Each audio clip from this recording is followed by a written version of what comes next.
இன்றே டவுன்லோட் செய்து உங்கள் ஃபேவரட் ஷோக்களை என்ஜாய் பண்ணுங்க.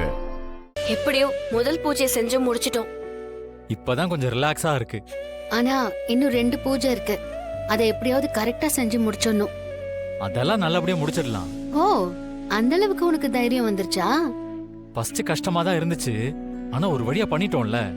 அடுத்தடுத்து எப்படியாவது சமாளிச்சிடலாம். தனா, நீ இந்த ரூம்லயே இரு. பார்வதி சித்திக்கு உன்னை அந்த ரூம்ல பார்த்த மாதிரி டவுட் இருக்கு. திரும்ப அங்க வந்து அவங்க தேடினாலும் தேடுவாங்க. அதனால நீ இங்க இருக்கிறது தான் சேஃப்.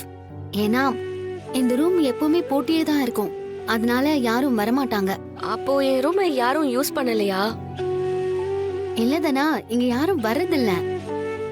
இது உன் ரூம் தனா. கண்டிப்பா நீ ஒரு நாள் இங்க திரும்ப வருவ. சரி, நம்ம கீழே போலாம். அம்மாக்கு டவுட் வந்து மேல வந்துட்டு போறாங்க. சரி தனா, கதவை சாத்தியே வை. நான் வரும்போது சிக்னல் கொடுத்து 2 தடவை கதவை தட்டுவேன். அப்படி வேற ஏதாவது சத்தம் கேட்டுச்சுன்னா உடனே ஒளிஞ்சுக்கோ. சரி மாயா. பாத்துக்கோ. வா சீனு. வா.